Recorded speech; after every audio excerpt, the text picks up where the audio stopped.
All right, thank you. So yeah, first of all, happy to be here and to be talking about taking your brand into the metaverse.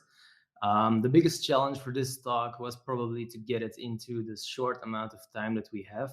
Um, I could really talk about 4 hours about this. Let's just dive right in to get you as much info as possible in this short amount of time. Um, First of all, this session will be mainly about marketing opportunities because brand is still a broad name. There are also opportunities or product opportunities, new business opportunities for brands in the metaverse space. But I will be covering mainly what you can do from a marketing perspective and communication and advertising perspective. So maybe first up, Gary also gave a first introduction, but why do they ask me to do this talk? Well, there are actually two reasons, and the first is as a founder and creative director of Engaged.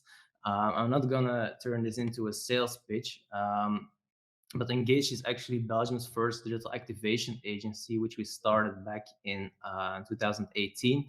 And we have been creating a lot of digital experiences and immersive experiences for our brands telling their brand story. So what actually traditional create activation agency would do in the physical or real world, as you could call it, on events, on festivals in the street. They create experiences that tell brand stories that link a certain emotion to the experience and to the brand. And that's exactly what we do, but we do it in a digital way or in a digital world. So that kind of makes like the metaverse a new playground. Because I believe that metaverse is all about it. It's about immersive experiences that could have all sorts of forms. That's yeah, as I said, an incredible cool new playground for us to do what we've already been doing for a while, but now with a lot more new opportunities and ways to do so. Um, the second reason is, as Gary mentioned, the newsletter I started because of engaged and the opportunities that are there for our agency. I really deep dived into everything that is possible, and I curate a weekly newsletter you can subscribe to as well. It's for free on metaweek.ly, where I try to summarize everything brands are doing in the metaverse and NFT space, or also some major trends or big changes happening in the space. I try to share with you. It's also something that I have to read all the news every week, so it's also something I do for myself, and then I share it with everyone subscribed to the newsletter. Um, Actually, the talk was about the metaverse, but you're gonna get two for one. I also included NFTs in the presentation because I do believe there are a lot of opportunities in NFTs as well for brands, and both are connected to each other. So I'm gonna try and include the two of them in the time that we have. First up, the NFT opportunities for brands. I wanted to start with saying NFTs are more than these guys. Although I really love the project and they're doing really cool stuff that a lot of marketers can, or all marketers actually can learn a lot from. They're really doing everything really great. So I'd recommend following what they do. But if you read in the mainstream media about NFTs, and it's mostly about these kind of projects selling for like millions of dollars, or celebrities aping into the space. Um, and I have a double feeling with this because it kind of ridicules what's happening in the space, especially to people new to it, or the average marketer or consumer. It kind of makes it all look like bullshit, actually. And I totally get that because until a year ago, I actually thought the same. I thought NFT is just like bullshit. But then it didn't go away. It just kept getting bigger and bigger and bigger. Then I thought like, maybe I should look into this. And then I did. I went down the rabbit hole. And then all of a sudden, after reading everything about it and trying to, to understand what it was all about, I saw, oh, okay, so that's what it's about. And then it struck me, and I saw the opportunities in it, especially for brands. And I'll try to summarize that for you in three main opportunities that I see for brands. There are not the only opportunities for brands, but if I would have to make a top three, then these would be the ones I would advise to you. First up would be membership, and actually that's when I realized what NFTs were about. It's a lot about community. It's a lot about being part of something. It's a lot about being a member of this community, and you can have benefits from that. For example, Doodles at South by Southwest about 2 weeks ago, they had this very cool immersive experience. It was an entire building actually, where you could only enter if you were the owner of a Doodles NFT. So in that way, the NFTs were actually like access tokens to the event or to the experience, which kind of makes it like a new membership card. Not only to show to your peers, because a lot of people have their avatars or have their NFTs used as avatar. It's also, yeah, getting exclusive benefits from being part of that community or being part of that or member of that project. um, I think Jan also talked about it this morning. Gary Vaynerchuk is doing a really good job in this space. He's the V Friends NFT project, and he's also launching a restaurant in or opening a restaurant in New York next year, where you can only go to or book a table if you own an NFT. So I think we will be seeing a lot of those things in the near future, which I believe holds a lot of opportunities for brands, because you can create a community, or you can create a tribe, or your brand advocates, and you can just give them benefits or early access to different types of content or experiences. So I do see a lot of opportunities there, and Gary is probably one of the best marketers in the world. So I would also recommend following what he does in the NFT space, because he totally gets it. He also totally got what social media was about, and now he's doing exactly the same with NFT and Metaverse. Another example, Tomorrowland. They have launched their first NFT just this weekend, and if you read between the lines on their page where you can mint, then they are planning to provide people who bought the NFT with perks. So pre-sale probably. I think we all know how hard it is to get Tomorrowland tickets. So if you own an NFT of Tomorrowland, chances are real, I think, that you might get early access to buy tickets. Or I wouldn't be surprised if Tomorrowland this summer or maybe next year would host a small stage somewhere on their event, where you can only enter the stage if you own the NFT. So in that way, you're creating value and you're creating exclusive benefits to people having or holding those NFTs. The second opportunity is collectible. NFTs are a lot about collectibles.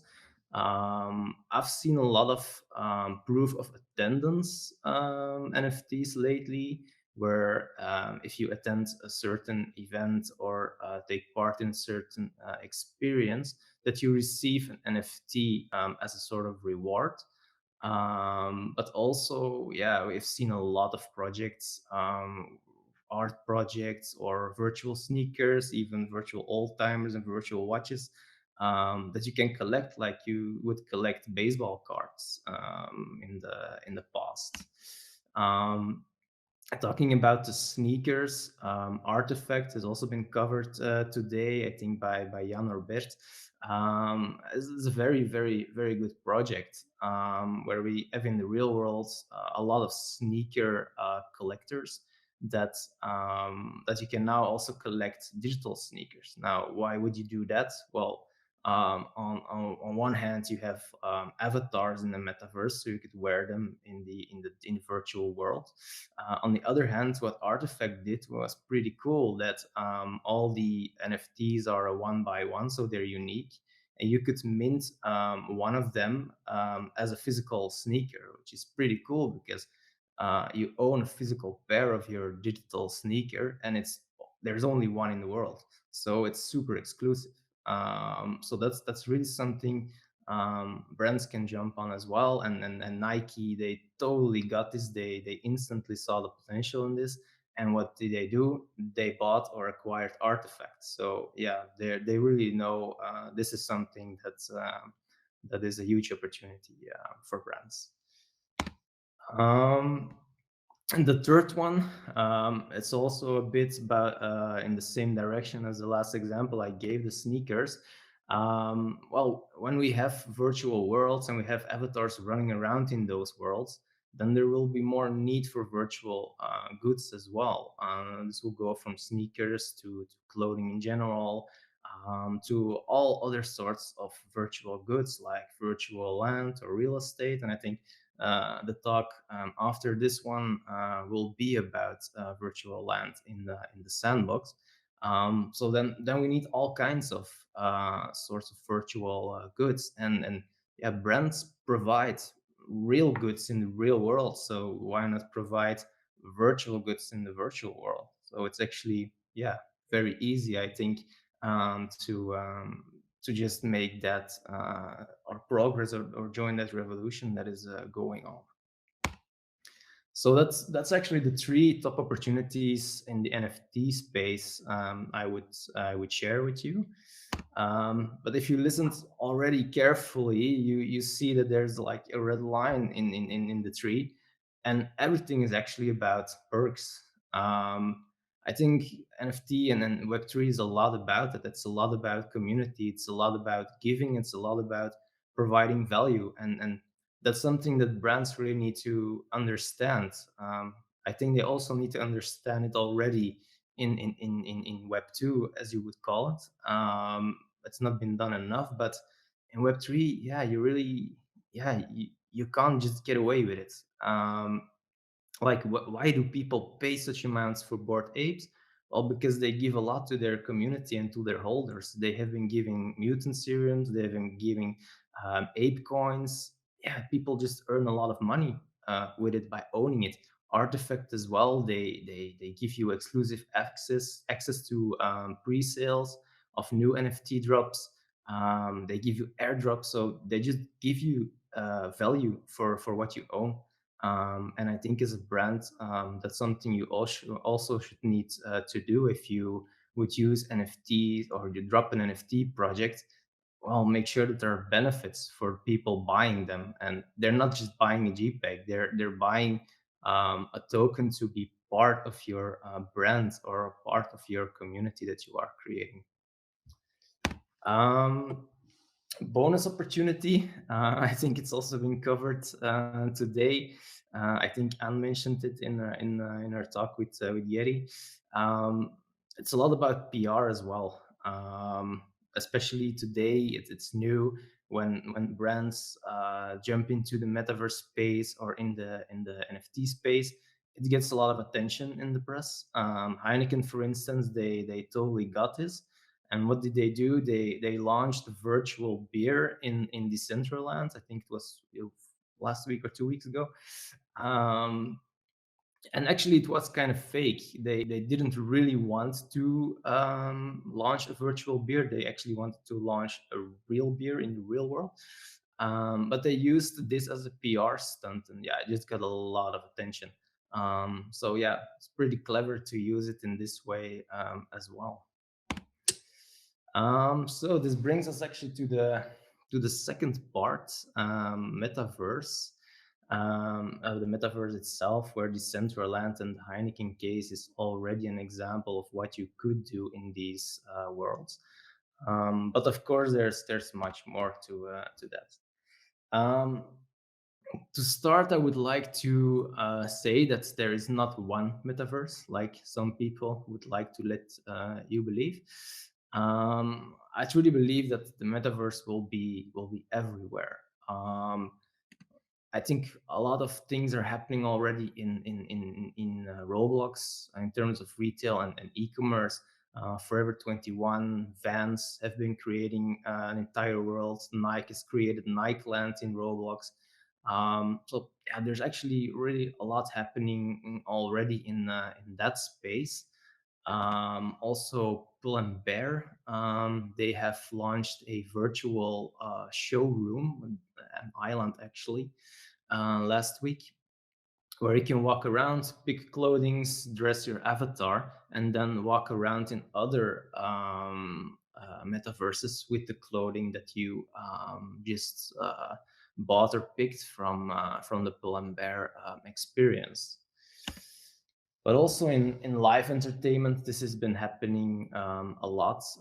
Also due to COVID, this has been booming business.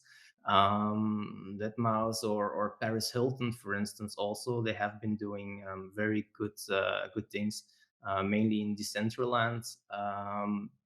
Where they host entire live events, concert, immersive experiences that draw a lot of people to that event. And I think we will see that more in the future, where brands can also do exactly the same as they would do at a festival or any other concert. You could also have you could sample virtual products there, or you can reward NFTs to people attending the event, or yeah, you can just do about anything that you would do in the real world, but then being it in the virtual world. I'm not going to go into a lot of details on this. It's also manufacturing. The BMW, for instance, they are creating virtual factories in which they try to optimize their production process. So actually, they recreate an entire factory with machines, and then they just try to adjust the machines, which would cost them a lot of money and a lot of time in the real world. Whereas in a virtual simulation, they can just tweak around, change elements in a machine, yeah, in minutes or hours instead of in days and weeks. So that's also giving a lot of opportunities as well. And in fashion, also not going in too much detail here. Anne and Jerry already discussed it earlier today. But yeah, a lot of opportunities there, and for all fashion brands as well. On one hand, if we have avatars running around in these worlds, then yeah, they will have clothes. You will have to, or you want to have a certain identity in those worlds. And then fashion is a very important aspect. But I also believe that we are going towards a world where we will have more augmented reality layers on top of the real world. And it's a matter of time, I think, before we have actually good AR glasses that will help us doing that we don't need our smartphone anymore to have those layers on top of the world. And then we will see people wearing stuff that is not even possible in the real world, but as a virtual reality layer on top of them. So yeah, I think really a lot of opportunities, and I do believe that the metaverse is mainly about merging reality and the virtual world in many ways. Where, for example, Niantic is the company behind Pokemon Go. They are really doing incredible stuff. They just launched a new SDK where they're in development now, where you can really have a lot of augmented reality layers on top of the real world. I actually had a video about everything it could do, but I see that we are already over time actually on the initial schedule. So I'm gonna skip this one, I'm afraid. Um, but in a nutshell, actually, what you do see is that the metaverse is mainly built upon augmented reality, virtual reality, and 3D. Those are not especially new technologies. They've been here for a while, but the use cases are getting different. And I think we will be seeing a lot of these brand experiences or actually virtual worlds, where in the past you would have like in Web 1 you would have like a digital brochure of cars. In this example, in Web 2 it would be mainly cool video content and maybe some interaction here and there. Where we now we see a lot of yeah, it's spatial experience actually, where you can walk around, view a car from every angle that you want, get in the car, change the colors, etc. Maybe even take a test drive in a driving simulation. So that's like really a new approach and a new way of thinking when you create a digital campaign or when you want to tell a certain story. Um, so yeah, I think also what I wanted to express that the metaverse is not limited to platforms, because when we talk about the metaverse, we instantly think about the sandbox, Decentraland, Roblox, etc. You can do very cool things in those worlds as a brand as well. You can have integrations or you can do stuff in there, but it doesn't have to be limited to that. Like for instance, the example that you saw from Volkswagen and the pull and bear experience, it's custom built. It's completely built in 3D, and just you can just browse and walk through it in your browser on your computer or even on your smartphone. And I think it's also a global versus local story, where if you're a global brand and you are launching a global product like Heineken did, then Decentraland, yeah, very cool place to do that. But if you are a local brand or a brand responsible for a local market and your campaign is more local, yeah, then you also need to be honest and check if there are enough people from your local market present in that platform. Especially if when you look to Belgium, it's already a very small country. Yeah, if you would look how many people that are playing or are present in Decentraland, yeah, it's gonna be a rather small percentage. So that's something to keep in mind as well. To follow your audience. Are they in one of those platforms? Great. If not, you can also create something custom, which we did actually last month for Lego, where we created these virtual worlds where kids can walk around and explore different new Lego sets, and yeah, explore everything in a sort of virtual reality. This is not the metaverse experience in the way that you would expect it. It's not in Roblox or any other platform. Actually, it does the same thing. It's creating virtual worlds where people can explore, where people can walk around, and just have a very great time, and link it to your brand. So yeah, I think that's actually what the metaverse is all about. It's about creative immersive experiences, and if you translate this to brands, it's about, yeah, brand storytelling in an immersive way, or a very cool interactive way. So as I said, yeah, the metaverse is making the web more spatial. And when it becomes more spatial, we will need avatars because you are walking around in these worlds instead of anonymously browsing a website. And then we will need also virtual fashion. We will need virtual goods, virtual land, and real estates. That's all part of being the spatial version of the web.